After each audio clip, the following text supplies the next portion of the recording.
ओम सहना भवतु सहनौ भुनक्तु सह वीर्यङ्करवावहै तेजस्विनावधीतमस्तु मा विद्विषावहै।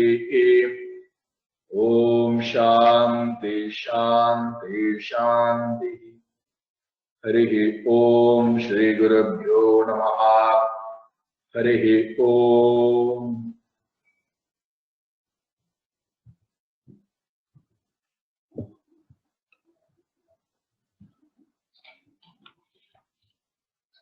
पशूनां पतिं पापनाशं परेशं गजेन्द्रस्य कृत्यं वसानं वरेण्यं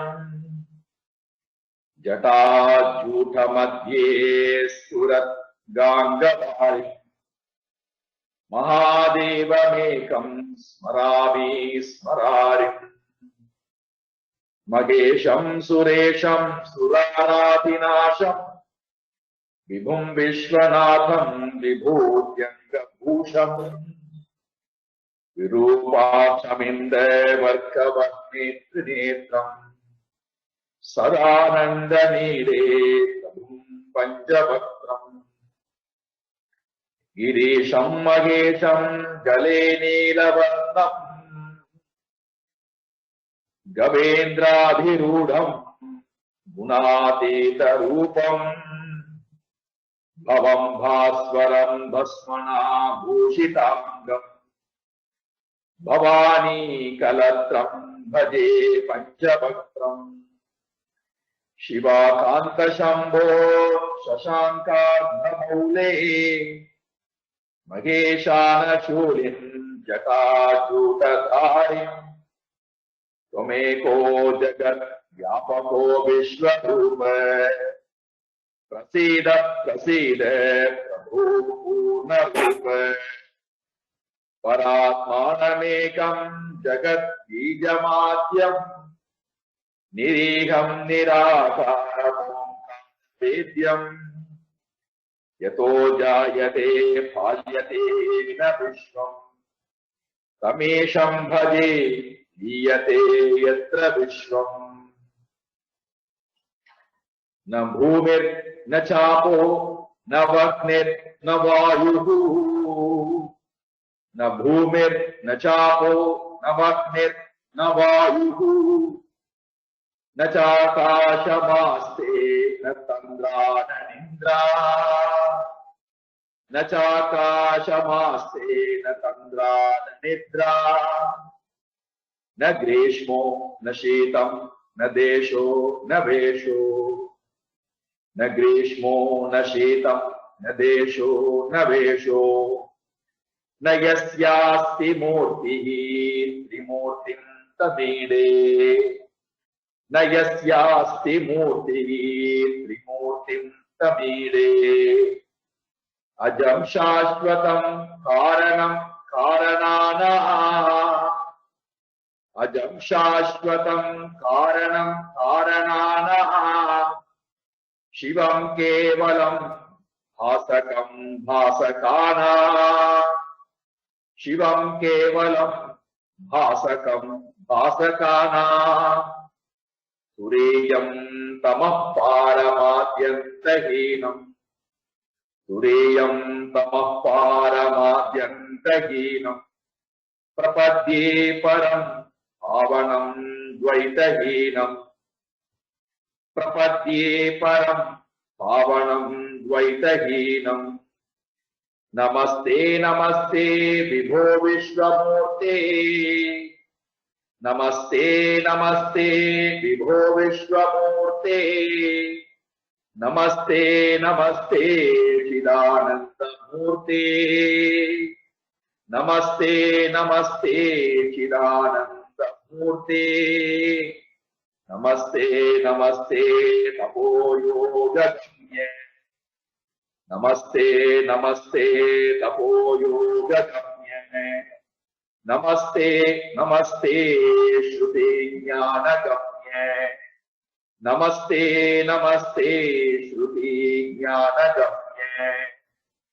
प्रभो शूलपाणे विभो विश्वनाथ प्रभो शूलपाणे विभो विश्वनाथ महादेव शंभो महेश त्रिनेत्र महादेव शंभो महेश त्रिनेत्र शिवाकांत शांत स्मरारे पुरारे शिवाकांत शांत स्मरारे पुरारे त्वदन्यो वरेद्यो नमान्यो न गण्यः त्वदन्यो वरेद्यो नमान्यो न गण्यः शंभो महेश करुणामय शूलपाणे शंभो महेश करुणामय शूलपाणे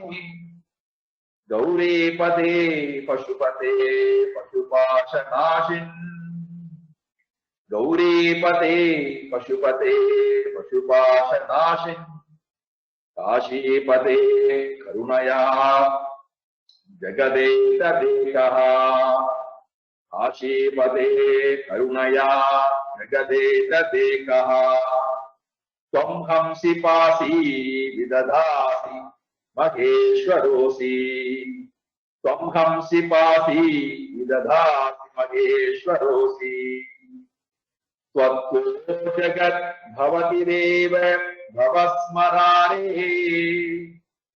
त्वत्तो जगत् भवति देव भवस्मरारे त्वय्येव तिष्ठति जगन्मृड विश्वनाथ त्वय्येव तिष्ठति जगन्मृड विश्वनाथ त्वय्येव गच्छति लयं जगदीश त्वय्येव गच्छति लयं जगदेकधीश लिंगात्मकं हरचराचर विश्वरूपि लिंगात्मकं हरचराचर विश्वरूपिन्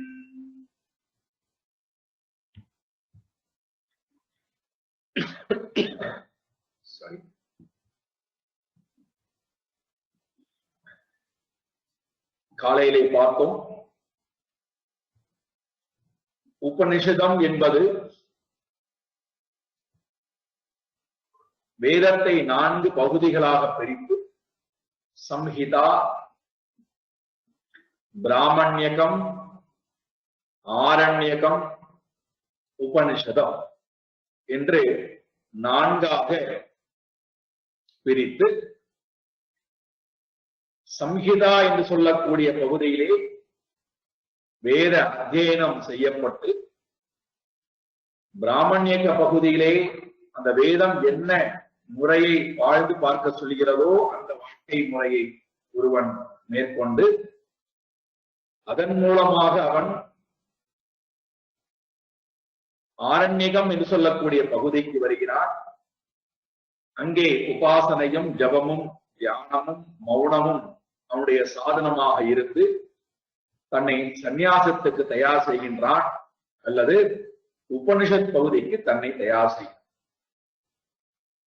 கடைசி பகுதியாக உபனிஷதம் என்பது வருகிறது. அதைத்தான் வேதாந்த பகுதி என்று சொல்கின்றோம் என்று பார்ப்போம். இந்த வேதாந்தம், வேதம் என்றால் அறிவு என்று பார்த்தோம். அந்த அறிவினுடைய முடிவு, அந்தம் என்றால் முடிவு. அறிவு ஆராய்ந்து ஆராய்ந்து முடிவாக இதுதான் அறிந்து கொள்ளப்பட வேண்டும் என்று சொல்லக்கூடிய ஒரு பகுதியை வைத்திருக்கிறது. அதுதான் வேதாந்த பகுதி. இதை வியாசர் உத்தர மீமாம்சா என்று சொல்லக்கூடிய முயற்சியின் மூலமாக, விசாரத்தின் மூலமாக, மீமாம்சா என்றால் விசாரம், பூஜ்ய விசாரம்னு பார்ப்போம். விசாரத்தின் மூலமாக இந்த வேதாந்தம் எதற்காக நமக்கு அவசியம் என்பதை நிலைநாட்டுகின்றார். முதல் பகுதி கர்மகாண்டம் பூர்வ பாகம், பூர்வ மீமாம்சா. ஜெய்மினி மகரிஷி கர்மத்தை எடுத்துக்கொண்டு அது எப்படி இந்த உலகத்துக்கு நன்மை கொடுக்கிறது என்று அவர் ஆராய்ந்து பார்த்து அவர் ஒரு முடிவை கொடுக்கிறார். 2 பகுதியாக பிரிக்கப்படும். உபனிஷத் பகுதியானது நமக்கு எதற்காக அவசியம் இந்த உலகத்தை தேவை என்பதை காண்பித்தார். அதுல 3 முக்கியமான விஷயங்கள் இந்த வேதாந்த பகுதியிலே ஆராய்ந்து கொடுக்கப்பட்டிருக்கின்றது என்று பார்த்தோம். ஒன்று, பரமாத்மாவுடைய நிர்குணஸ்வரூபத்தினுடைய யாதாத்மிய நிரூபணம். நிர்குணஸ்வரூபத்தினுடைய உண்மை ஸ்வரூபத்தை பற்றின நிரூபணமானது வேதாந்த பகுதியிலே வருகின்ற காரணத்தினாலே அதை எடுத்துக்கொண்டு விசாரம் செய்கிறார் என்று பார்க்கிறோம். வேதாந்தத்தினுடைய ஆத்மாவுடைய உண்மை தத்துவத்தை எடுத்துக்கொண்டு, ஆத்மாவுடைய உண்மை தத்துவம் என்ன அதையும் பார்ப்போம். 6 லட்சணங்கள் பார்ப்போம். சுத்தத்துவம், அபாப வித்தத்துவம், ஏகத்துவம், நித்தியத்துவம், அசரீரத்துவம், சர்வகதத்துவ ஆதின்னு போட்ட நீங்க எது வேணா சேர்த்துங்க. அதோட இப்பேற்பட்ட சொரூபத்தை வேதாந்த பகுதியானது பேசுகிறது. ஆகையினாலே அதை எடுத்து நாங்கள் சொல்லி இதை தெரிந்து கொள்வதனாலே என்ன என்ன லாபம், என்ன பிரயோஜனம்? மோட்சம் பிரயோஜனம். சரி, யார் இதை தெரிந்து கொள்ள ஆசைப்படுகிறார்கள்? யாருக்கு இந்த மோட்சம்லாம் போகணும்? யாருக்கு இந்த ஆத்மாவுடைய யாதாத்மியம் சுரூபத்தை பற்றி விசாரம் யாருக்கு தேவைப்படுகின்றது என்றால், 3வது முமுக்ஷு. யார் ஒருவன் முக்தி அடைய வேண்டும் என்று ஆசைப்படுகிறானோ அந்த முமுக்ஷுவுக்கு இந்த ஞானமானது தேவைப்படுகிறது. ஆகினாலே அவர்கள் வேதாந்த பகுதிக்கு வருகிறார்கள். இதை சொல்லி முடித்த உடனே ஜெய்மினி மகரிஷியினுடைய மாணவர்கள் விசாரத்துக்கு வருகிறார்கள். இவரோடு இது இந்த 3ம் தான் விசாரத்திற்கு காரணம் என்று சொன்னால், இந்த 3ம் ஏற்கனவேயே கர்மகாண்டத்தை நாங்கள் விசாரம் செய்து இதற்கு நாங்கள் முடிவை கொடுத்து விட்டோமே. தனியாக எதற்கு நீங்கள் ஒரு ஞான விசாரத்தை நீங்கள் ஆரம்பிக்கிறீர்கள்? நீங்கள் சொல்லுகின்ற ஆத்மாவுடைய யாதாத்மியமானது அங்கும் சொல்லப்பட்டிருக்கின்றதே. விதவிதமான தேவதைகளை பற்றி, விதவிதமான தேவதைகளுடைய ஆராய்ச்சி எல்லாம் அங்கே செய்யப்பட்டிருக்கின்றதே. அப்படி என்றால் புதிதாக நீங்கள் இங்கு எதற்கு ஆத்மாவுடைய யாதாத்மியத்தை எடுத்துக்கொண்டு ஆராய வேண்டும் என்ன அவசியம் வந்தது உங்களுக்கு என்கின்ற கேள்வியானது இவர்கள் முன்னாடி வைக்கப்படுகிறது. அப்போ வியாச பகவான் சொல்லுகிறார், உண்மைதான், வேதத்திலே எல்லா தேவதைகளும் அறிமுகப்படுத்தப்படுகிறது. இந்த தேவதை குறித்து இந்த யாகங்கள் செய்ய வேண்டும், இந்த பூஜை செய்ய வேண்டும், இந்த ஹோமங்கள் செய்ய வேண்டும் என்று விதவிதமான தேவதைகளை பற்றின விசாரமானது வருகிறது. அங்கும் வேதங்களானது தேவதைகளை அறிமுகப்படுத்துவது இல்லை என்று சொல்லவில்லை. ஆனால் அந்த தேவதா விசாரம் அத்தனையும், தேவதா அறிமுகம் அத்தனையுமே சகுண பிரம்மத்தை குறித்துத்தான் இருக்கிறதே தவிர நிர்குண சுரூபத்தை பற்றின ஆராய்ச்சியானது அங்கே இதுதான் முக்கியமான. சகுண பிரம்மத்தினுடைய சிறப்பை சொல்லி குணங்களோடு கூடியிருக்கின்ற ஒரு ஒரு ஒரு குணம், ஒரு செயல், ஒரு வடிவம், அந்த ஒரு சம்பந்தத்தோடு கூடியிருக்கக்கூடிய தேவதா ஆராதனா, அதை பற்றின ஸ்துதி, அதை பற்றின ஸ்லோகங்கள், அதை பற்றின வேத மந்திரங்கள், அதை பற்றின ஆராய்ச்சி இருக்கின்றதே தவிர ஆத்மாவுடைய நிர்குண சுரூபத்தை பற்றின யாதாத்மியத்தை பற்றின ஆராய்ச்சியானது அங்கே காணப்படவில்லை. ஆயினாலே இங்கே நாங்கள் உபனிஷத் பகுதியிலே அல்லது வேதாந்த பகுதியிலே அதை செய்கிறோம்.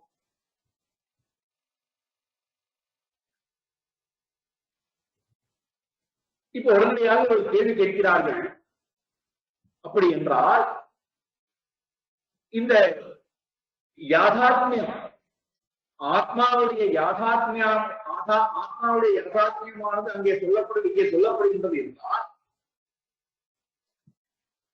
இந்த ஞானத்தினால என்ன பிரயோஜனம்? ஞானம் ஒன்று வந்தால் அந்த ஞானம் மோட்சத்தை கொடுத்து விடாது. ஆத்மாவுடைய யாதாத்மிய ஞானத்தை தெரிந்து கொள்வதனாலேயே மோட்சம் விட்டுவிடுமா என்றால் கிட்டாது. ஒரு கர்மத்தை செய்துதான், அந்த ஞானத்தை கொண்டு ஒரு கர்மத்தை செய்தால்தான் நமக்கு அதனுடைய பலன் கிட்டுமே தவிர வெறும் ஞானம் மட்டும் ஒருவனுக்கு அந்த உண்மையை புரிய வைக்க வராது. ஆகையினாலே இந்த ஆத்மாவுடைய யாதாத்மிய ஞானம் மட்டும் தேவைப்படாது, கர்மங்கள் கட்டாயம் செய்தே ஆக வேண்டும். அதுக்கு ரெண்டு உதாரணம் அளிக்கிறார்கள். உதாரணத்துக்கு எடுத்துக்கொள்வோம். பிராணாயாமத்தை பற்றி முழுமையாக நான் தெரிந்து கொள்கின்றேன். எனக்கு பிராணாயாமம் எப்படி செய்ய வேண்டும், எந்த முறையிலேயே செய்ய வேண்டும், எப்படி அமர்வு செய்ய வேண்டும், எவ்வளவு முறை உள்ளே பூரகம் செய்ய வேண்டும், கும்பகம் செய்ய வேண்டும், ரேச்சகம் செய்ய வேண்டும், எல்லாம் முறையாக என்னால் கற்றுக்கொள்ளப்படுகிறது, தெரிந்து கொண்டு விட்டேன். இந்த அறிவு எனக்கு பிராணாயாமம் செய்ததனுடைய பலனை கொடுத்து விடுமா என்றால் கொடுக்காது. நான் செயலுக்கு கொண்டு வந்து அந்த முயற்சியிலே இறங்கினால்தான் அது அப்பொழுது எனக்கு அந்த ஞானம் பலனை கொடுக்குமே தவிர வெறுமனே ஞானம் மட்டும் பலனை கொடுத்து விடாது. நீங்கள் சொல்லுகின்ற ஆத்மாவுடைய யாதாத்மிய ஞானமே முக்தியை கொடுத்து விடுமா என்றால் கொடுக்காது. கர்மத்துக்கு வந்தே ஆக வேண்டும். ஆகையினாலே கர்மம்தான் முக்தியை கொடுக்குமே தவிர ஞானம் முக்தியை கொடுக்காது.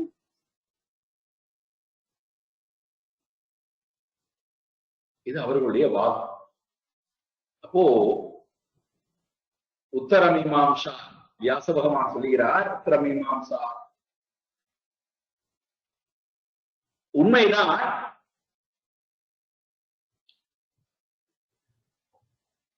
கர்மம் என்பது கர்த்தாவை அடிப்படையாக கொண்டு வரக்கூடியது. ஞானம் என்பது ஞாபகம் என்று வருகிறது, நினைவூட்டுதல் என்பது வருகிறது. ரெண்டு வார்த்தை ஞாபகம்.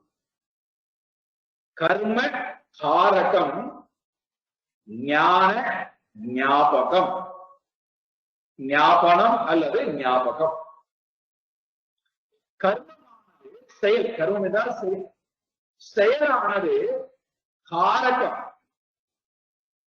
செய்தவனை அடிப்படையாக கொண்டு வரக்கூடியது. ஞானம் என்பது ஞாபகம் அல்லது ஞாபனம், நினைவுபடுத்துவது அல்லது தெரியும்படி செய்வது, அது தெரிவித்தல். இப்போ தெரிவித்தல், நினைவுபடுத்துதல், தெரியும்படி செய்தல் என்றால் ஒரு பொருள் ஏற்கனவேயே இருக்கிறது, அந்த பொருளை நான் அறிவால் மறந்திருக்கிறேன். அப்ப எனக்கு என்ன பண்ண வேண்டியிருக்கிறது? நினைவூட்டுதல், ஞாபகம். ஏற்கனவே ஒரு பொருள் இருக்கிறது, அந்த பொருள், உதாரணத்துக்கு வீட்டுல ஒரு பொருள் இருக்கு, அந்த பொருளை நாம் எங்கேயோ நிறுத்தி விட்டோம், நமக்கு எங்கே இருக்கு என்று தெரியவில்லை. அந்த பொருளை நாம் ரொம்ப நேரம் தேடுகிறோம். அந்த எந்த பொருளை நாம் தேடுகிறோமோ அந்த பொருளை அந்த வீட்டில் இருக்கக்கூடிய ஒரு பார்த்திருக்கிறார், அவருக்கு அந்த பொருள் அங்கே இருக்கு என்று தெரிகிறது. அவர் என்ன பண்ணுகிறார்? இங்கேதான் அந்த பொருள் இருக்கிறது என்று ஞாபகப்படுத்துகிறார். அப்ப அந்த பொருளை உற்பத்தி செய்யவில்லை, புதிதாக தோற்றுவிக்கவில்லை. அந்த பொருளை ஞாபகப்படுத்தி இருக்கின்றவற்றை ஞாபகப்படுத்துவதுதான் அறிவுடைய. அப்போ அறிவுக்கு புலப்படாமல் இருந்தால் இருக்கின்ற பொருளை அறிவானதை மறந்து இருக்கின்றது. அப்போ என்ன பண்ணுகிறது? இந்த ஞானம், யாதாத்மிய ஞானம் நமக்கு ஞாபகப்படுத்துகிறது. அறிவை கொடுத்து நினைவூட்டுவதன் மூலமாக நினைவூட்டுதல் என்கின்ற காரியத்தை செய்வதன் மூலமாக நமக்கு அந்த உண்மை தத்துவத்தை புரிய வைக்கிறது. கர்மம் என்பது காரகம். கர்த்தாவையும் போக்தாவையும், கர்த்திருபாவம் போக்திருபாவம். கர்த்தா நான் செய்பவன், போக்திருபாவம் நான் இதனுடைய பலனை அனுபவிக்கக்கூடியவன் என்று சொல்லக்கூடிய கர்த்தா போக்தா பாவத்தோட கூடியவர்களை அடிப்படையாக கொண்டு வரக்கூடியது கர்மா.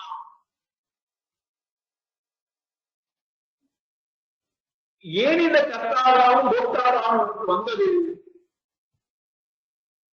தன்னை பற்றின ஞானம் இல்லாத காரணத்தினாலே, உண்மையை பற்றின ஞானம் இல்லாத காரணத்தினாலே தன்னை மாற்றாக வேறொன்றாக தெரிந்து கொண்டு விட்டார். அப்போ அவனுக்கு என்ன வேண்டியிருக்கிறது? கர்மம் என்பது தேவைப்படுகிறது. அப்போ கர்மம் என்ன செய்யும் என்றால், நம்மிடம் நமக்கு அந்நியமாக இல்லாத ஒன்றை கொண்டு வந்து கொடுக்கும். நம்மிடம் இல்லாத ஒன்றை கொண்டு வந்து கொடுக்கும். நம்மிடம் இருக்கின்ற ஒன்றை நல்லதை ஆக்கி கொடுக்கும்.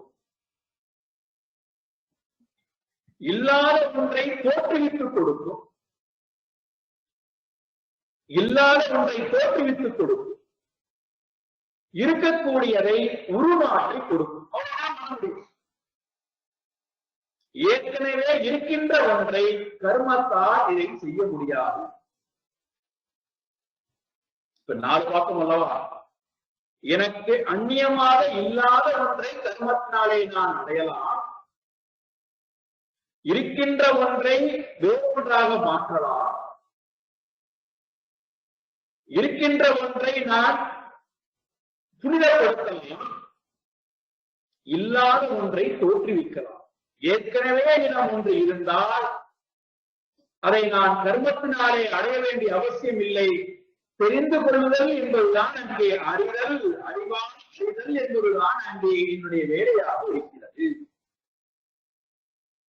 இந்த 4 பார்த்தோம். இதை உபனிஷன் எப்படி சொல்ல வருகிறது பாருங்கள். ஆப்ய, உத்பாத்ய,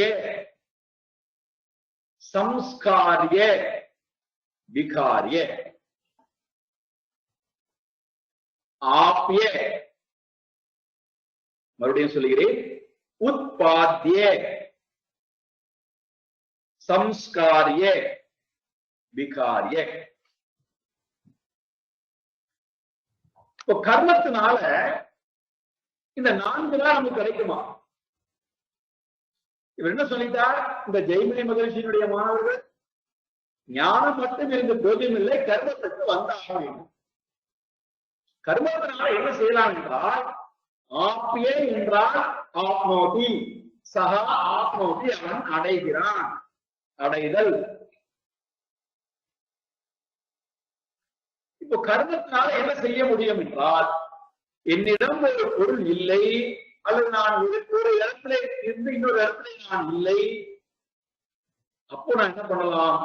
கர்மத்தின் மூலமாக நான் அடையலாம். ஒன்றிலிருந்து இன்னொரு இடத்துக்கு போகலாம். இப்போ நான் இங்க வந்து நரகலோகத்துல இருக்கிறேன் என்றால் புண்ணிய கர்மத்தை செய்து நான் நல்ல லோகத்துக்கு வரலாம். இது அடைதல். நான் நரகலோகத்திலிருந்து புண்ணிய லோகத்தை அடைந்தேன். நான் துன்பகரமான வாழ்க்கையிலிருந்து இன்பகரமான வாழ்க்கையை அடைந்தேன். பணம் இல்லாத நான், அறிவு இல்லாத நான் முயற்சி எடுத்து அறிவை அடைந்தேன்.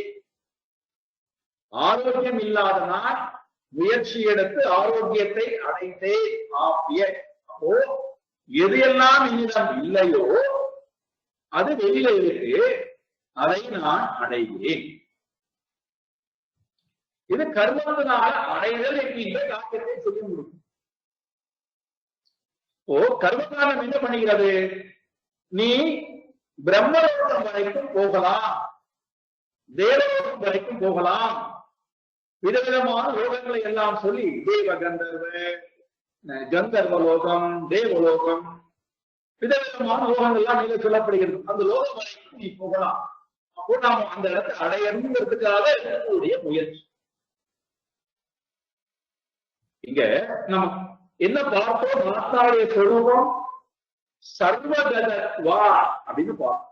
எங்கும் நிறைந்தவன், எங்கும் வியாபித்திருக்கின்ற சொரூபம் ஆத்மா. அப்ப எங்கும் வியாபித்திருக்கின்ற ஒரு பொருள் கர்மத்தை செய்துதான் அடைய வேண்டும். இந்த இடத்துல நான் இல்லை, ஆகையினாலே நான் கர்மம் செய்து இந்த இடத்துக்கு போகக்கூடிய என்று சொல்ல வேண்டிய அவசியம் இல்லை. காரணம், நான் எங்கும் நிறைந்திருக்கின்றேன். சர்வகதம், தலை முதல் கால் வரை எல்லா பகுதியும் நான் இருக்கிறேன். இப்போ நான் கர்மத்தின் மூலமாக முயற்சி எடுத்து நான் ரொம்ப கஷ்டப்பட்டு நான் மனதை கட்டுப்படுத்தி பிராணனை நான் அடக்கி என்னுடைய மனதை கொண்டு போய் நான் என்னுடைய பாதத்தினுடைய நுனியிலே கொண்டு போய் வைக்கப் போகிறேன், அதை அடையப் போகிறேன் என்றால் தலை முதல் கால் வரை எல்லா பகுதியிலும் நான் நீக்கம் வர நிறைந்திருக்கிறேன். சூக்ஷ்ம சரீரம் முழுக்க நான் நிறைந்திருக்கின்றேன். காரண சரீரம் முழுக்க நான் நிறைந்திருக்கின்றேன். அப்படி முழுக்க நான் நிறைந்திருக்கக்கூடிய நேரத்திலே நான் எங்கிருந்தும் எங்கும் போய் எதையும் அடைய வேண்டிய அவசியம் இல்லை என்பதை அறிந்து கொள்ளுதல் தான் ஞானம். அதற்கு எனக்கு என்ன தேவைப்படுகிறது? கர்மம் தேவையில்லை, ஞானம் இருந்தால் போதும். ஞானத்தின் மூலமாக நான் இந்த உண்மையை உணர்ந்து கொண்டு விட்டால் எனக்கு கர்மத்தின் மூலமாகத்தான் அதை அடைய வேண்டும் என்கின்ற அவசியம் இல்லை. காரணம், அவன் சர்வகதத்வா, நான் எங்கும் வியாபித்தவன், எல்லா இடத்திலும் நிறைந்தவன் என்கின்ற அந்த அறிவு எனக்கு பூர்ணத்தன்மையை கொடுக்கிறது. ஆப்பிய எப்பொழுது கர்மத்தின் மூலமாக நாம் ஒரு பலனை பெற்று அந்த பலனின் மூலமாக ஒரு இடத்தை நாம் அடைகிறோமோ, அந்த இடம், அந்த பலன் இருக்கின்ற வரைக்கும் அந்த பலன் தீர்ந்து விட்டால் மீண்டும் நாம் அந்த இடத்திலிருந்து கீழே இறங்கி வந்தார். இதுதான் கர்மத்தினுடைய பலன். எவ்வளவு பெரிய பலனா இருந்தாலும் சரி, எவ்வளவு பெரிய புண்ணிய பலன் இருந்து நாம் அந்த லோகத்துக்கு போனாலும் அந்த பலன் இருக்கின்ற வரைக்கும் அந்த லோகத்தில் இருக்கலாம். அதனால்தான் முக்தியை படிப்படியாக சொல்லக்கூடிய முக்தி கிரம முக்தி. படிப்படியாக முன்னேறி போவோம். கிரமம் ஒவ்வொரு படியாக முன்னேறி கொண்டே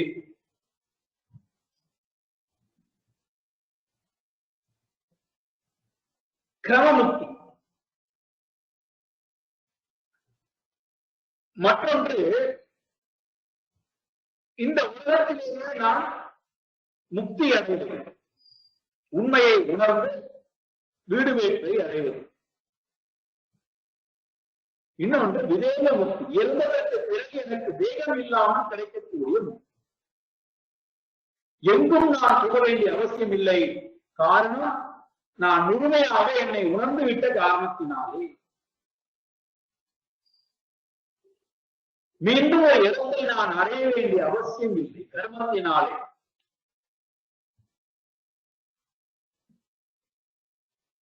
அதான் பகவான் கீதையில சொல்ல போறார், பார்க்க போகின்றோம்.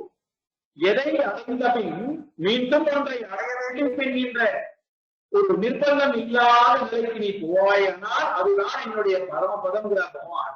எத்கத்வான நிவர்த்தந்தே தத்தாம பரமம் மமே. அதுதான் என்னுடைய பரமம் தாமே, உயர்ந்த தாமம். அதுதான் அடைய வேண்டிய இலக்கு. அதுதான் அதை உபனிஷதமானது எனக்கு கொடுக்க வருகிறது. அதை கர்ம காண்டத்தால் கொடுக்க முடியாது. கர்மத்தால் என்ன கொடுக்க முடியும்?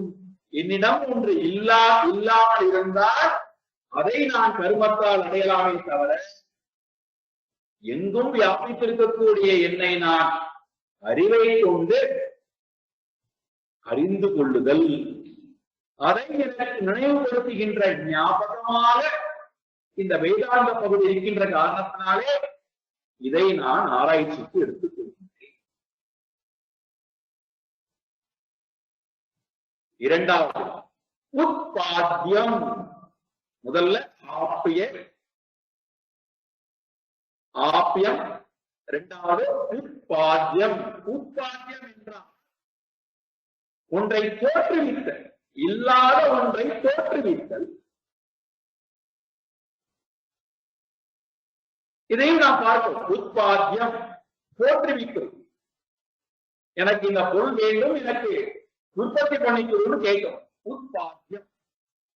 அப்போ கர்மத்தினால் என்ன பண்ணலாம் என்றால் இல்லாத ஒன்றை நான் தோற்றுவிக்கலாம்.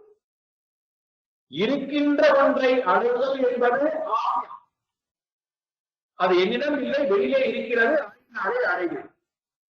இது என்னவென்றால் கர்மத்தின் மூலமாக உட்பாத்தியம் தோற்றுவித்தல், புதிதாக ஒன்றை தோற்றுவித்தல். நான் தோற்றுவிக்கின்ற பொருள் எந்த உலகத்திலுமே இல்லை, ஆகையினாலே தோற்றுவிக்கின்றேன். அப்ப என்ன ஆயிற்று? ஒன்றை நான் தோற்றுவிக்கிறேன் என்று சொன்னாலே தோற்றுவிப்பதற்கு முன்பாக அது இல்லை, தோற்றுவிக்கின்றேன். ஒரு குறிப்பிட்ட காலம் தோற்றுவிக்கப்பட்ட பொருள் இருக்க வேண்டும். அதனுடைய நியதி மீண்டும் அது தோற்றுவித்த காரணத்தினாலே அது அழிவுக்கு உட்பட்டு ஆகும். இங்க நாம் என்ன பார்த்தோம்? ஆத்மாவுடைய சுரூபத்தை நித்தியம்னு பார்த்தோம். எப்பொழுதும் இருக்கின்ற ஒன்று, அதை நான் எக்காரணத்தை கொண்டும் தோற்றுவிக்க வேண்டிய அவசியம் இல்லை. தோற்றுவிக்க வேண்டும் என்று சொன்னால் இல்லை என்றால் தோற்றுவிக்கலாம். அது எப்பொழுதுமே இருந்து கொண்டிருக்கின்றது. அதை நான் கர்மத்தினாலே புதிதாக உற்பத்தி பண்ண வேண்டிய அவசியம் இல்லை. அது நித்தியம் சத்தியமாக இருந்து கொண்டிருக்கின்றது. அதை நான் அறிவால் உணர வேண்டுமே தவிர அதை நான் புதிதாக தோற்றுவிக்க வேண்டிய அவசியம் இல்லை. அப்ப ஞானத்தினால நான் மோட்சத்தை உற்பத்தி செய்கிறேனா அல்லது ஆத்மாவை நான் உற்பத்தி செய்கின்றேனா என்றால், கண்டுபிடித்து உற்பத்தி பண்ணுகிறேனா என்றால் இல்லை. அது ஏற்கனவே இருந்து கொண்டுதான் இருக்கிறது. அதை நான் உணர்கிறேன். நித்தியமாக இருக்கின்றது, அதுதான் நான் என்று உணர்கிறேன்.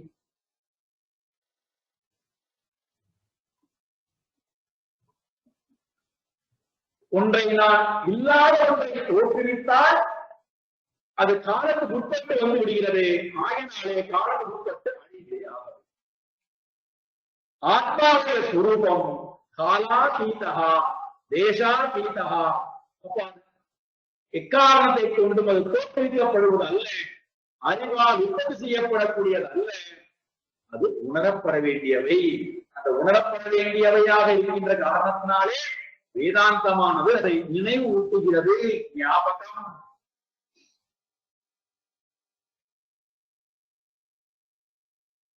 ஆப்பியம், உட்பாத்தியம். மூன்றாவது என்ன பார்த்தோம்? சம்ஸ்காரியம். சம்ஸ்காரம். சம்ஸ்காரம் என்றால் அசுத்தமாக இருக்கின்ற ஒன்றை சுத்தப்படுத்துவது என்பது பெயர். சம்ஸ்காரியம். காரியம் என்றால் செயல், சம்ஸ்காரியம் என்றால் நல்ல செயல்.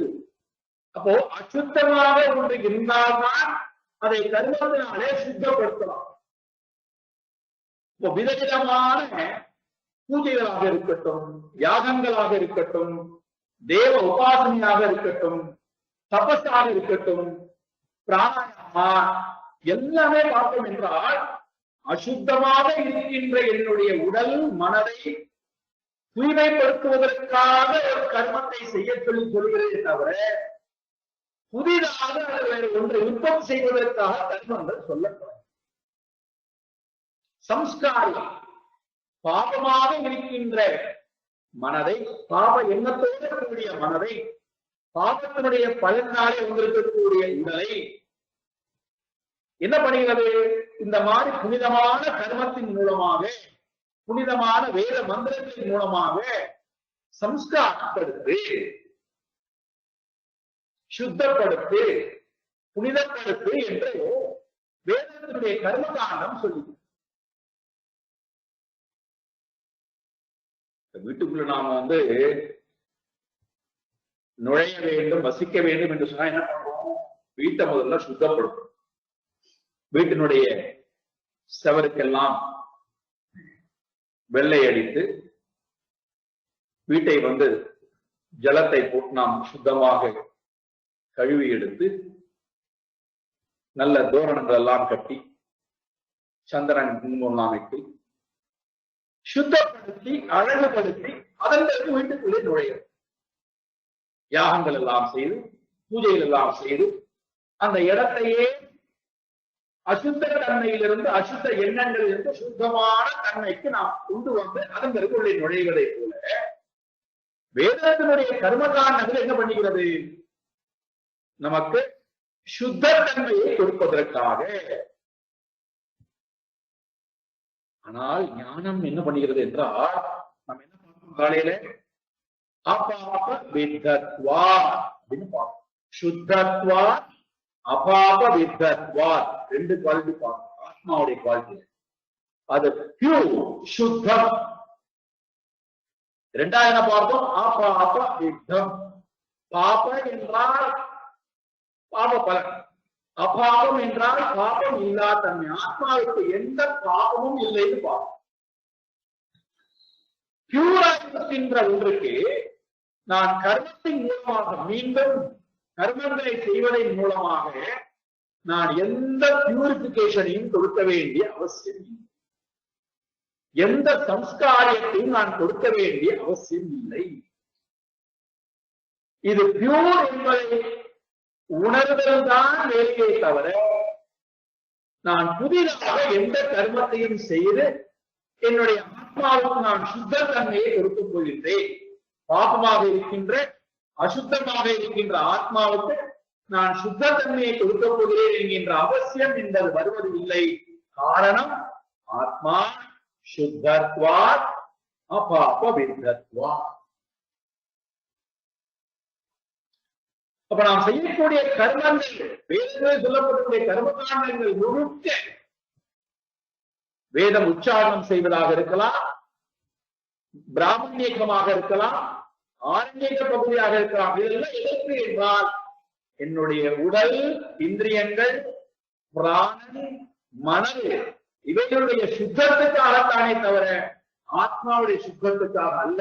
காரணம் ஆத்மா ஏற்கனவே சுத்த ஸ்வரூபம். இதை உணர்த்த வேண்டும் என்பதற்காக இந்த வேதாந்த பகுதியானது சொல்லப்படுகிறது. அதோட கொண்டு போய் நினைப்போம். ஆப்யம், உத்பாத்தியம், சம்ஸ்காரியம்.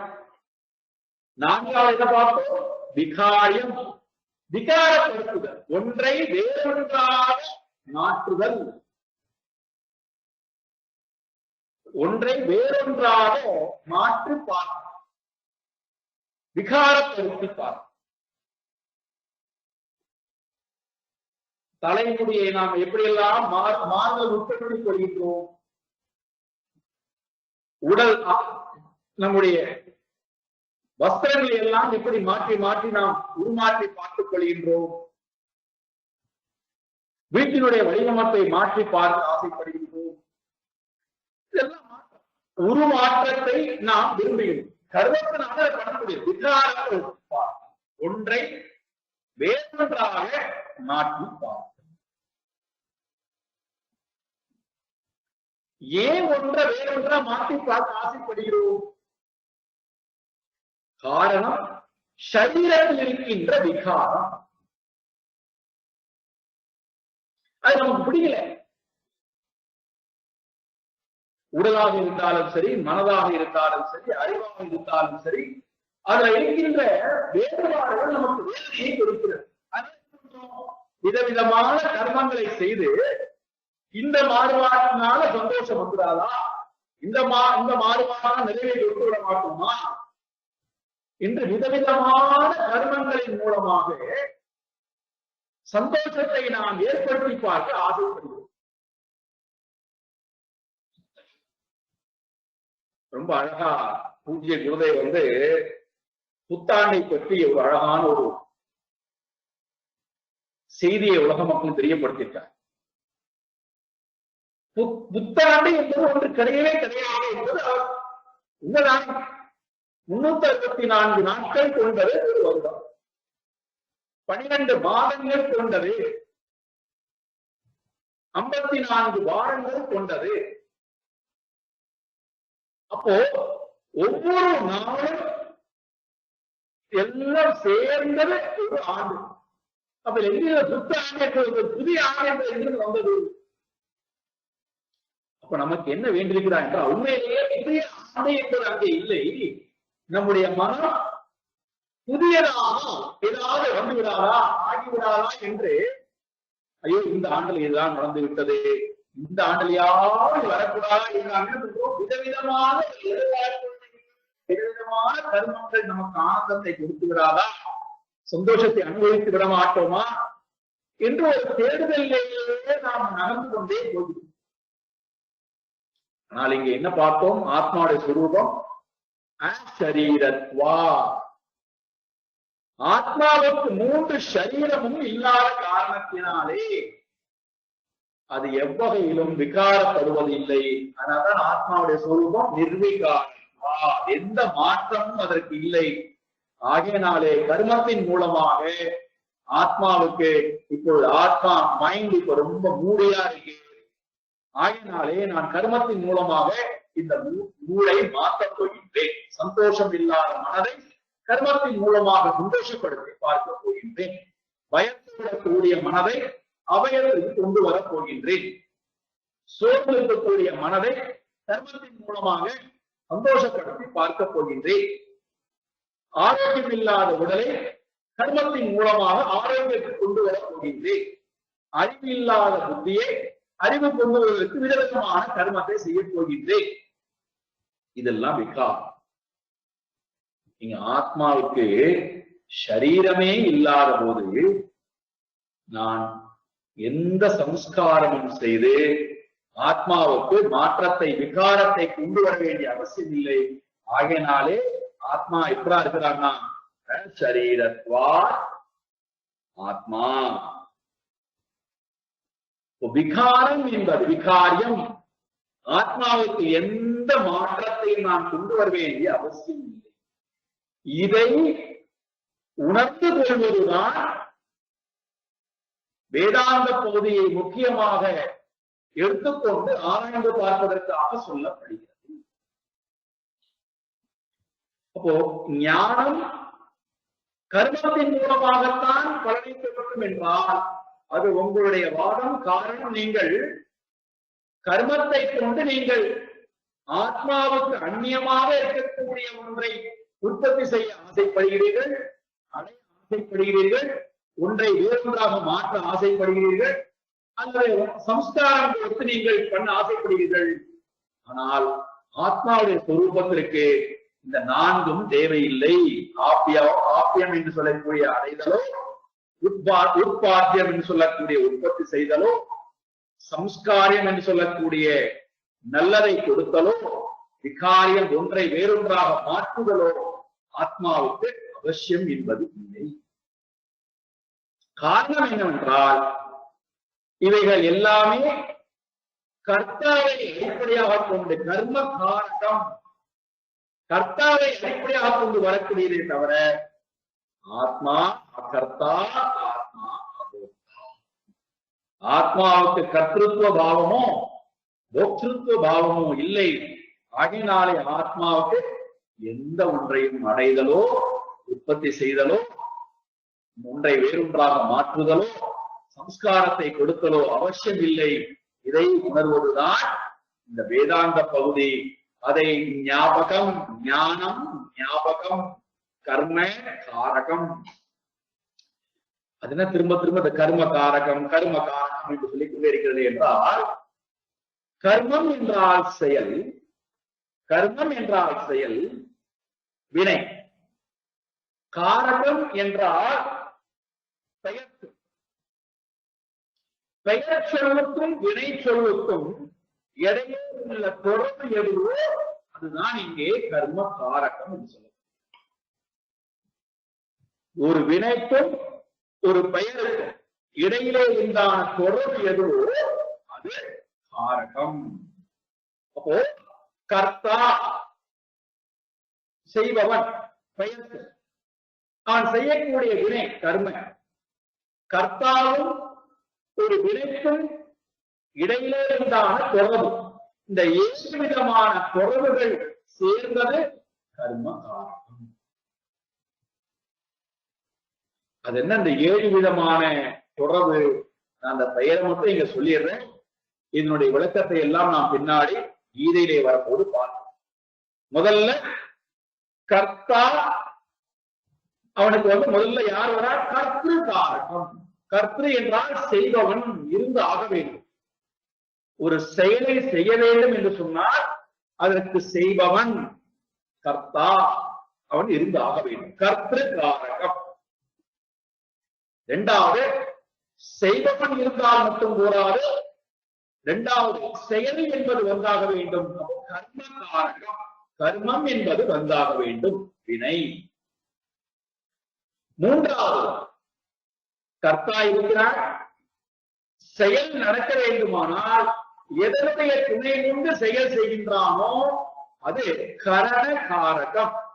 எதனுடைய துணை கொண்டு, எந்த கருவியை பயன்படுத்தி செயல் செய்கின்றானோ அது கரணம், கரண காரகம்.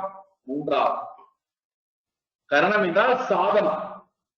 விதவிதமான சாதனங்கள் இருந்தால்தான் கர்மத்தை செய்ய முடியும். அப்ப கரணம், இந்திரியம் ஒரு கரணம், வாக்கு ஒரு கரணம், மனது ஒரு கரணம், உடல் ஒரு கரணம், வேதங்கள் ஒரு கரணம். அதே போல யாகத்திலே நாம் கொடுக்கக்கூடிய விதவிதமான திரவிய பொருள்கள் எல்லாம், அதுக்கு உண்டான அந்த வஸ்துக்கள் எல்லாம், திரவியங்கள் எல்லாம், இதெல்லாம் சேர்ந்தது கர்த்திரு கரணம், கர்ம காரகம், கரண காரகம். நான்காவது, எந்த ஒரு செயலை நாம் செய்தாலும் அந்த செயலுக்கு தானம் என்பது கொடுத்தாக வேண்டும், காணிக்கை என்பது கொடுத்தாக வேண்டும். அப்போ நான்காவது சம்பிரதானம், சம்பிரதானம், நல்ல நன்கொடை என்பது கொடுத்தாக வேண்டும், காணிக்கை என்பது கொடுத்தாக வேண்டும், தட்சணை என்பது கொடுத்தாக. இதுவும் கர்மத்தில் அடைகிறது. தட்சணை கொடுக்காமல் செய்யக்கூடிய எந்த கர்மமும் பூர்த்தி அடைவது இல்லை. அப்ப அதெல்லாம் வருகிறது. நான் ஐந்தாவது அபாதானம். அபாதானம் என்றால் நீக்குதல். ஒரு செயலை செய்யணும் வந்தால், ஒரு செயல்பாடுகளை செய்ய வேண்டும் என்று வரும்போது அதற்கு பல காரியங்களை நீக்குதல் என்று சொல்வார்கள். இதையெல்லாம் செய்யக்கூடாது, இப்ப இதெல்லாம் செய்யக்கூடாது, இதெல்லாம் செய்யக்கூடாது என்று பல காரியங்களை ஒதுக்கி வைப்பார்கள். பல எண்ணங்களை ஒதுக்கி வைத்தல், பல காரியங்களை ஒதுக்கி வைத்தல், பல பல காலத்தை ஒதுக்கி வைத்தல், அது பெயர் அபாதானம் என்று பெயர். இந்த காலத்துல செய்யக்கூடாது, இந்த காலத்துல தான் செய்யலாம், இந்த இடத்துல செய்யக்கூடாது, இந்த மாதிரியான சூழ்நிலை செய்யக்கூடாது என்று சில விதிகள்லாம் இருக்கு. அதையெல்லாம் ஒதுக்கி வைத்தல் அபாதானம். 5. 6. சம்பந்தம். எந்த ஒரு காரியத்தை செய்வதாக இருந்தாலும் அந்த காரியத்தோட முக்கியமான தேவதாவுடன் சம்பந்தம் ஏற்படுத்திக் கொள்ளுது. தேவதா சம்பந்தம், யாக சம்பந்தம், வேத சம்பந்தம், இப்படி விதவிதமான மக்களோட சம்பந்தத்தை ஏற்படுத்திக் கொள்ளுது. கடைசியில 7வது அதிகரண காரகம். அதிகரணம் என்றால் அதிஷ்டானம். எந்த இடத்திலே நாம் இருந்து கொண்டு செய்ய போகின்றோம், எந்த மாதிரியான ஹோமகுண்டம் வைக்க போகின்றோம், எந்த மாதிரியான நோக்கத்திற்காக பண்ண போகின்றோம். அதிகரணம் என்றால் ஆதாரம். எதை ஆதாரமாக கொண்டு நாம் கர்மத்தை செய்ய போகிறோம். இது எல்லாம் இந்த 7 சேர்ந்ததுதான் கர்ம காரகம். இது எதுவுமே தேவையில்லை. எதற்கு? ஞாபகம் வருவதற்கு. ஒன்றை நான் இருக்கின்ற ஒன்றை அறிந்து கொள்ள வேண்டும் என்று வந்தால் எனக்கு இந்த 7 தேவைப்படாமல் போய்விடுகிறது. கர்த்திரு காரகமோ, கர்ம காரகமோ, கரண காரகமோ, அல்லது சம்பிரதான காரகமோ, அல்லது அபாதான காரகமோ, அல்லது சம்பந்த காரகமோ, அல்லது அதிகரண காரகமோ, எந்த காரகமும் கர்த்தா இல்லாத காரணத்தினாலே தேவைப்படாமல் போகிறது. இந்த ஒன்றே ஒன்றுதான் தேவை. என்னடானா ஞானம், அறிவினுடைய வேலை ஞாபகம், நினைவூட்டுதல். இருக்கின்ற ஒன்றை எனக்கு நினைவூட்டுதல், உணர வைத்தல். அப்படி நான் உணர்ந்து கொண்டு விட்டால், அறிவை கொண்டு இதுதான் அந்த ஆத்மஸ்வரூபம், நான் தான் ஆத்மஸ்வரூபம் என்று உணர்ந்து கொண்டு விட்டால், அதன் பிறகு அவனுக்கு எந்த ஒன்றும் தேவைப்படுவது கிடையாது. எந்த ஒன்றையும் செய்து ஒன்றை அடைய வேண்டும் என்றோ, ஒன்றை புதிதாக மாற்ற வேண்டும் என்றோ அவசியம் இல்லை. காரணம், தன்னுடைய சுரூபம் எப்பேற்பட்டது என்பதை அவன் புரிந்து கொள்கிறான். அதற்காக இந்த வேதாந்த பகுதியானது இங்கே முக்கியமாக விசாரத்திற்கு எடுத்துக் கொள்ளப்படுகிறது. முதல்ல எதற்காக இந்த வேதாந்த பகுதியிலே ஈஸ்வரனை எடுத்து ஆராய்கிறார்? ஈஸ்வரனுடைய நிர்குண சுரூபமானது கர்மகாண்டத்திலே விசாரம் செய்யப்படாத காரணத்தினாலே இங்கே விசாரம் செய்யப்படுகிறது. அப்போ அவர்கள் கேட்கிறார்கள், இந்த விசாரத்தினால, ஞானத்தினால கர்மம் இல்லாமல் முக்தி கிடைக்காது என்றால், கர்மத்தினால நீ என்ன பண்ணுவாய்? பிரம்மலோகத்துக்கு போவாய் அல்ல சொர்க்கலோகத்துக்கு போவாயே தவிர நீ கர்மத்தினாலே மோட்சத்தை அடைய மாட்டாய். ஒரு ஞானம்தான் நேரடியாக மோட்சத்தை கொடுக்கும். ஆகையினாலே ஞானம் ரொம்ப ரொம்ப முக்கியமானது. வேதாந்த பகுதியானது முக்கியமானது. இந்த ஞானத்தினால என்ன பிரயோஜனம்? இவர் சொல்லக்கூடிய பிரயோஜனம் என்னவென்றால், பிரம்ம மோட்சம் அல்லது சொர்க்க அடையவே நாங்கள் சொல்லியிருக்கிறோமே, அதை தவிர பெரிய வேற என்ன மோட்சம் இருக்கிறது உங்களிடத்திலே என்றால், இங்கே சொல்லப்படுகிறது, இங்கே அடைதல் என்று ஒன்று வந்துவிட்டால் மீண்டும் அவன் திரும்பி வந்தாக வேண்டும். இங்கே இந்த ஞானத்தினுடைய சிறப்பு என்னவென்றால், அறிதலே அடைதலாக இருக்கிறது. அறிபவனே தன்னையே அடைகின்றான். எதை அறியணும்னு ஞானத்தை கொண்டு ஆராய்ச்சி கொண்டே போகின்றானோ, அந்த ஆராய்ச்சியினுடைய முடிவுல தன்னையே அவன் தெரிந்து கொள்கின்றான். ராமேஷ பரமஹம்சர் ரொம்ப அழகான உதாரணம் கொடுக்கிறார் இதற்கு. இந்த தன்னையே அறிதல், தன்னையே அடைதல், அதுக்கு அவர் என்ன உதாரணம் கொடுக்கிறார்னா, ஒரு உப்பு பொம்மையானது கடலினுடைய ஆழத்தை நான் பார்த்து ஆராய்ந்து கொண்டு வரப்போகிறேன் அப்படின்னு போச்சான். ஜலத்துக்குள்ள ஒழிகிறது, அவ்வளவுதான். கடல் ஜலத்துக்குள்ளே ஒழிகிறது, அவ்வளவுதான். அதனுடைய தோற்றம், அதனுடைய நாமம் அனைத்தும் கடலுடைய கலந்து ஒன்றாகி விடுகிறது. அதே போல என்னை ஆராய்ந்து கொண்டே, துணை கொண்டு என்னை ஆராய்ந்து கொண்டே போனா, ஆராய்ச்சியினுடைய முடிவிலே புதிதாக எதையும் நான் அடையவில்லை. யாரை தேடிக்கொண்டே போனேனோ அவரை அடைந்து விட்டேன். அது யாரோ? நானே. என்னையே அறிதல் தான், என்னையே அறிதல், என்னையே அறிதல் தான் என்னையே அடைதல்.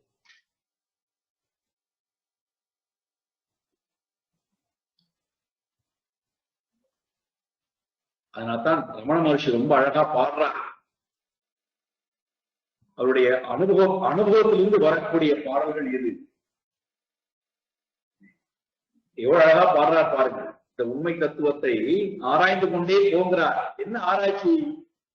நான் என்ற எழுமை தான் ஏதன நாடவும் நான் தலை சாய்ந்தெடும் உந்தி பெற,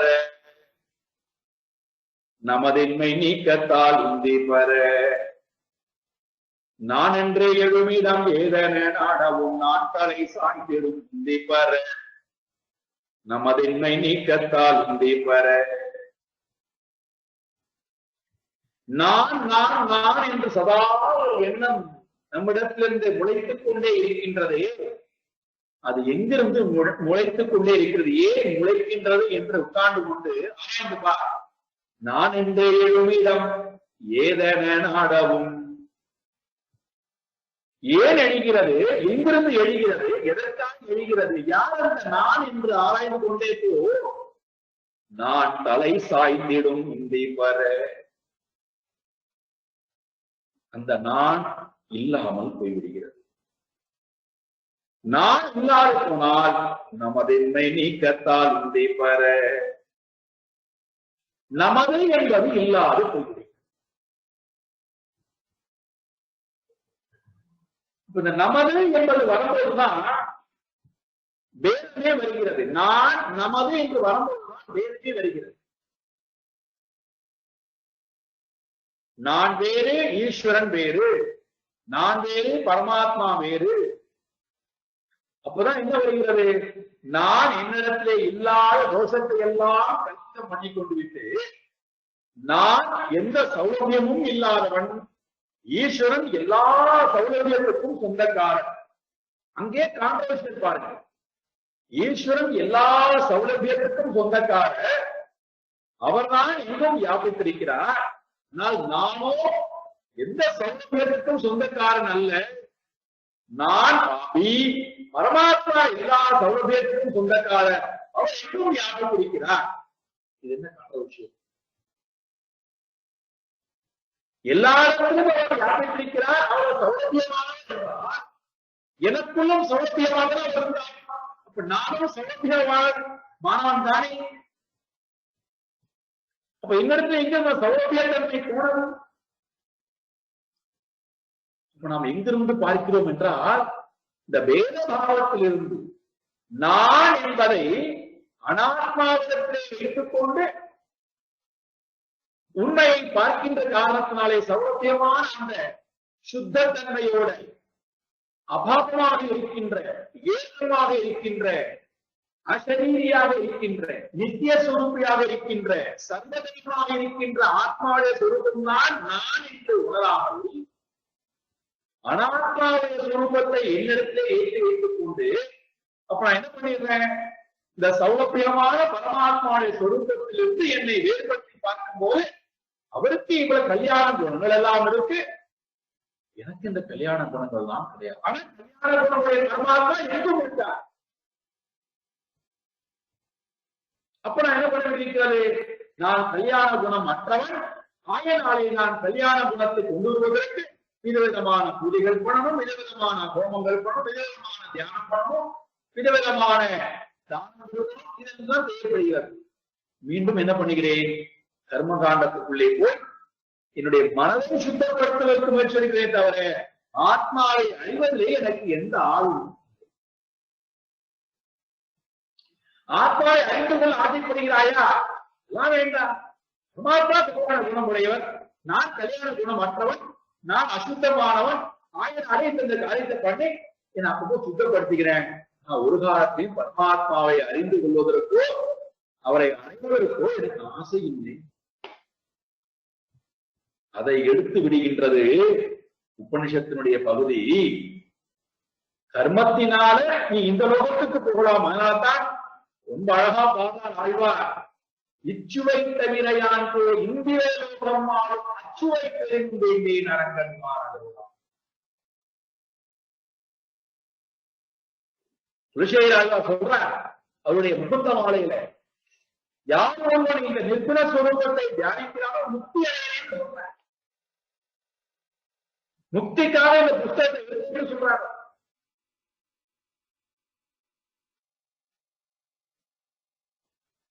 அப்போ ஞானம் என்பது என்னை எனக்கு காமித்துக் கொடுக்கிறது. அதற்காக இந்த வேதாந்தம். அப்போ இந்த பலன் கர்மகாண்டத்தால் கொடுக்க முடியாது, ஞானத்தால் தான் கொடுக்க முடியும். மூன்றாவது கேள்வி என்ன கேட்கிறான் என்றால், இதெல்லாம் இயற்கையா வரும். அந்த மோட்சம், உண்மையை அறிவது, ஆத்மாவை அறிவது, அதன் மூலமாக தன்னை அடைந்து கொண்டு தன்னை அறிந்து கொண்டு முக்தி அடைந்து யாருக்கு இந்த ஆசை இல்லாமல் இருக்கிறது? யாருக்கு லாபம்? இந்த ஞானத்தை பெறுவதற்கு எல்லோரும் வரமாட்டார்கள் அப்படிங்கிற கேள்வி வரும்போது மூன்றாவது கேள்வி பதில் கொடுக்கிறார். இந்த ஞானத்தை பெறுவதற்கும் விவேக விஞ்ஞானம் உடைய முமுட்சுக்கள் ஆர்வத்துடன் இருக்கிறார்கள். பேர்பட்டவர்களுக்காக, ஜிக்ஞாசுகளுக்காக, இந்த ஞானத்தை விரும்பி வரக்கூடிய சாதன சதுஷ்டயத்தை சம்பத்தோட கூடிய முமுட்சுக்களுக்காக இந்த உபனிஷத் பகுதியானது, வேதாந்த பகுதியானது இங்கே விசாரம் செய்து எழுதப்படுகிறது என்று முடிக்கிறார். இந்த மூன்று விஷயங்களும் ஈஸ்வரனுடைய நிர்குணஸ்வரூப சித்தனம், பிரயோஜனம், முமுட்சு, இந்த மூன்றையும் ரொம்ப அழகாக விரிவாக பாஷ்யத்திலே, ஈஷாவாசிய உபனிஷத்துடைய பாஷ்யத்திலே ரொம்ப அழகா விரிவா சொல்லியிருக்கார். எதற்காக இந்த உபனிஷத்தை நாம் படிக்கிறோம்? இப்ப இந்த உபனிஷத் என்பது என்ன? அந்த வாக்கியம் என்ன விஷயத்தை கொடுக்க வருகிறது? நாளை காலை அந்த விசாரத்தை எடுத்துக்கொள்ளும். ஓம் பூர்ணமத பூர்ணமிதம் பூர்ணாத் பூர்ணமுதச்யதே பூர்ணஸ்ய பூர்ணமாதாய பூர்ணமேவாவசிஷ்யதே. ஓம் சாந்தி சாந்தி சாந்தி. ஹரிஹி ஓம் ஸ்ரீ குருப்யோ நமः. ஹரிஹி